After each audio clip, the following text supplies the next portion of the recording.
I happen to have a need for concentric circles and was making one in Inkscape and thought it would be good to do a quick tutorial on it. So let's go ahead and make one of these.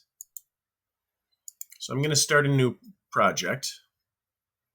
So I'm going to go ahead and select my circle tool, and I will make myself a nice big circle. I will go to my selector tool and I can resize things. I'm just going to pick 150 by 150 to have a nice round number. I can center things here, but I can go to my object and align and distribute, which will open up this area. And I can just go ahead and select by the page and select centering it left to right and centering it horizontally or up and down. If I need to change this, I can go up to Object, Fill and Stroke, and I can change the stroke style, the color, and the fill right here. Now I'm okay with this, so I'm going to leave that be.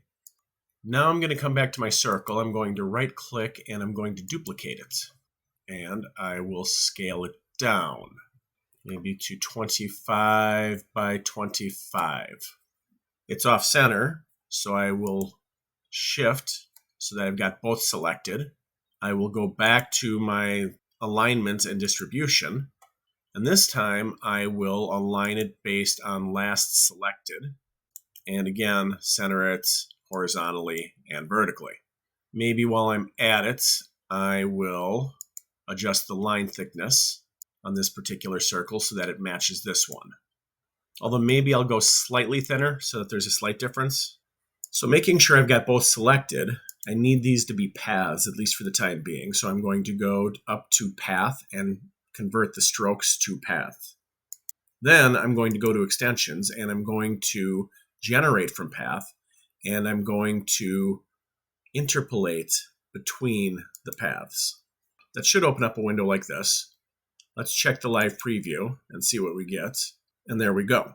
From here you can play with the numbers depending on what you want to do. I can be more or less aggressive, but for my part, 5 or 6 is just fine. If you're happy with that, we can go ahead and apply, close that window.